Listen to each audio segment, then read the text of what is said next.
Hello friends, welcome to success educator. इस video में बात करेंगे आपके जो आने वाले एग्ज़ाम्स हैं। हिमाचल प्रदेश गवर्नमेंट ने जो है अनाउंस किया है कि लगभग 1 लाख के करीब आपकी जॉब्स निकलेंगी, लेकिन उसमें जो जॉब्स होंगी वो सरकारी भी होंगी और प्राइवेट भी होंगी।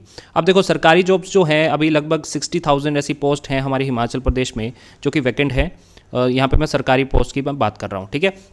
इसमें आपकी क्लास सी जॉब्स आ जाएंगी और आपकी क्लास ए, क्लास बी, सारी जो भी जॉब्स हैं वो आपकी फुलफिल होती हैं, राइट। सो देखो, आप एग्ज़ाम की अभी कुछ बच्चे ऐसे हैं कि उन्होंने एग्ज़ाम दिए हैं लेकिन रिजल्ट नहीं निकल पाए हैं। आपने देखा होगा जेईई के सारे एग्ज़ाम जो है फंसे हुए हैं। इसके साथ ही साथ बाकी क्लरिकल सेक्रेटरीट का एग्ज़ाम था वो भी अभी फंसा हुआ है क्योंकि कमीशन जो है बहाल नहीं हो पाया है। तो देखो, इन एग्ज़ाम्स की जो है आप तैयारी कैसे स्टार्ट कर सकते हैं, आपको किस एग्ज़ाम की तैयारी करनी चाहिए। कुछ बच्चे यहाँ पे भी कंफ्यूज हैं कि जेईई के बाद जो है किस एग्ज़ाम की हम तैयारी करें या फिर बाकी एग्ज़ाम्स जो हैं उन सभी एग्ज़ाम्स की जो है हम कैसे तैयारी करें, ठीक है।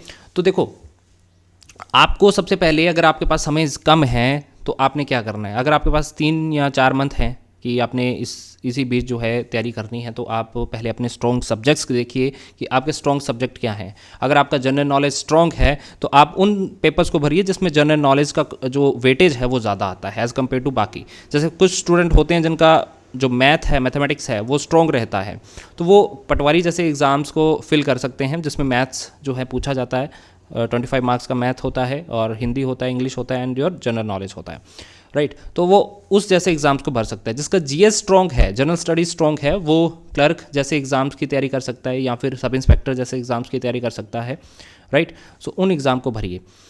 कुछ स्टूडेंट का कंप्यूटर स्ट्रॉन्ग होगा। ऑब्वियसली पिछले कुछ समय से जो है जेईई की पोस्टें काफ़ी निकली थी, 3-4 एग्ज़ाम हो चुके हैं लेकिन रिजल्ट अभी तक नहीं आया है, वो अलग बात है, लेकिन काफ़ी स्टूडेंट ने उसको भरा था, राइट। तो काफ़ी स्टूडेंट ऐसे भी थे जो नॉन कंप्यूटर बैकग्राउंड के थे लेकिन उनके पास समय था इस पेपर को तैयारी करने का, तो उन्होंने इस पेपर की तैयारी कर ली रहते समय, राइट। 5 महीने जो है काफ़ी ज़्यादा हो जाते हैं किसी भी पेपर की तैयारी के लिए।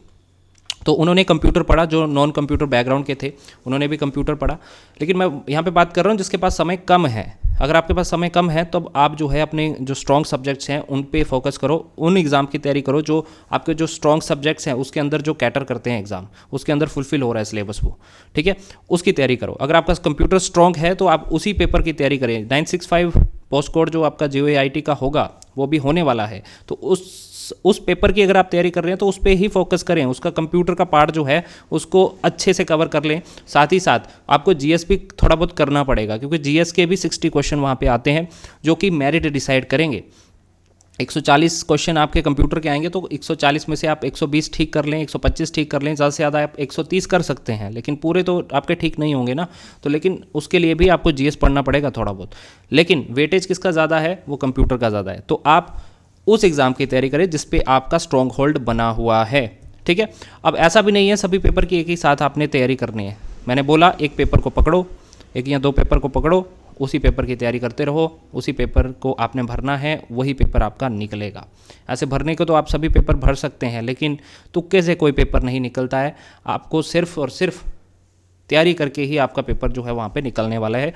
ये आपको स्ट्रैटेजी बनानी पड़ेगी, ये मैं आपको बार बार बोलता हूँ, ठीक है। तो एक सब्जेक्ट को पकड़ो, एक सिलेबस को पकड़ो, उसी सिलेबस पे स्टिक रहो, इधर उधर नहीं भागना है, राइट। ये मैं आपको पहले बता देता हूँ।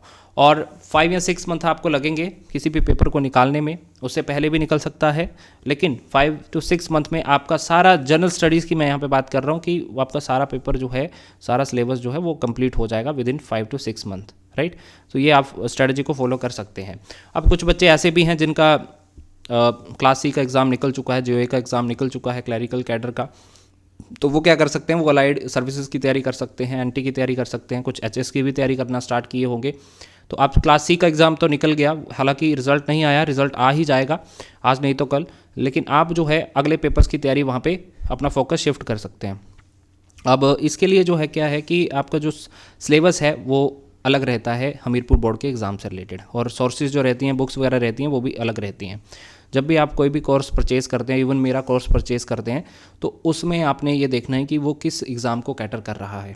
अगर कोई अलाइड का बैच चला रहा है तो उसमें अलाइड वाले स्टूडेंट ही पार्टिसिपेट करें, राइट। क्योंकि अगर आप अलाइड की तैयारी कर रहे हैं तो आपको उसके प्रीवियस ईयर पेपर देखना पड़ेंगे, साथ ही साथ एनटी के भी प्रीवियस ईयर पेपर देखना पड़ेंगे कि किस लेवल का क्वेश्चन पेपर आता है, और उसके लिए एक पर्टिकुलर सोर्सेज हैं, जिनको आपको फॉलो करना होता है, और हमीरपुर बोर्ड के लिए अलग से सोर्सेज हैं जिनको आपको फॉलो करना होता है, जिसमें फैक्ट बेस्ड इन्फॉर्मेशन जो है ज़्यादा दी हो, राइट। तो ये अलग अलग पार्ट हैं।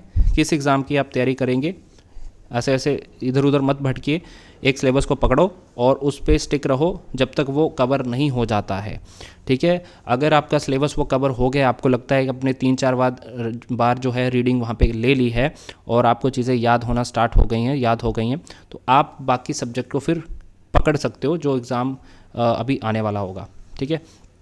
तो इस तरह से जो है आप यहाँ पे तैयारी को जो है वहाँ पे स्टार्ट कर सकते हैं।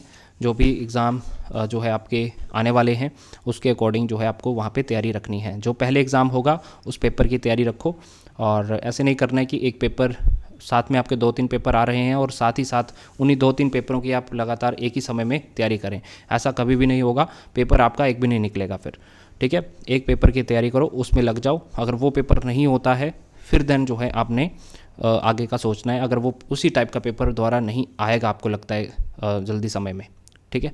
तो इस तरह से तैयारी करिएगा। और यहाँ पे मैंने जो है हमीरपुर बोर्ड के एग्ज़ाम को कैटर किया है। अदरवाइज़ आप जिसने सी लेवल का एग्ज़ाम क्लियर कर लिया है तो वो जो है अलाइड सर्विसेज जैसे exam, anti exam, HS exams की और जो है बढ़ सकता है, जिसने भी ऑलरेडी वो क्लियर कर लिया है, ठीक है। तो this was the video, I hope आपको कुछ क्लैरिटी मिले। नेक्स्ट वीडियो में मिलेंगे एक नए टॉपिक के साथ, तब तक के लिए जय हिंद।